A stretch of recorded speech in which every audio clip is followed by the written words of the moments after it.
రాష్ట్రంలో హత్యాచారాలు నిత్యకృత్యమయ్యాయి అని మాజీ మంత్రి హరీష్ రావు విమర్శించారు. 9 నెలల కాంగ్రెస్ పాలనలో మహిళలపై 1900 లైంగిక దాడులు జరిగాయని చెప్పారు. ముఖ్యమంత్రి వద్దే హోంశాఖ ఉన్నప్పటికీ ప్రతిరోజు 2 హత్యలు, 4 మానభంగాలు అన్నట్టుగా పరిస్థితి తయారైంది అని ఆగ్రహం వ్యక్తం చేశారు. హరీష్ రావు నేతృత్వంలోని తలసాని శ్రీనివాస్ యాదవ్, సబితా ఇంద్రారెడ్డి, సునీత లక్ష్మారెడ్డి, ఎమ్మెల్యే కోవాలక్ష్మి, ముఠా గోపాల్తో కూడిన బీఆర్ఎస్ ఎమ్మెల్యే బృందం హైదరాబాద్ గాంధీ దవాఖానాలో చికిత్స పొందుతున్న ఆదివాసీ మహిళను పరామర్శించింది. అనంతరం హరీష్ రావు మాట్లాడుతూ కాంగ్రెస్ పాలనలో మహిళలకు భద్రత కరువైంది అన్నారు. బాధితురాలికి 10 లక్షల పరిహారం ఇవ్వాలి అని డిమాండ్ చేశారు. బీఆర్ఎస్ హయాంలో మహిళల రక్షణకు షీ టీమ్స్ ఏర్పాటు చేశామన్నారు.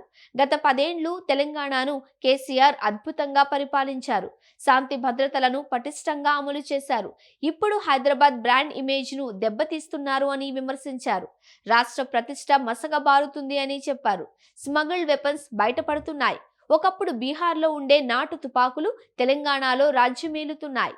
కేంద్ర హోంశాఖ జోక్యం చేసుకుని రాష్ట్రంలో రక్షణ వ్యవస్థను పటిష్టం చేయాలి అన్నారు. ప్రశ్నిస్తే అక్రమ కేసులు పెడుతున్నారు అని విమర్శించారు. పోలీసులను ప్రభుత్వం పనిచేయనివ్వట్లేదు అన్నారు.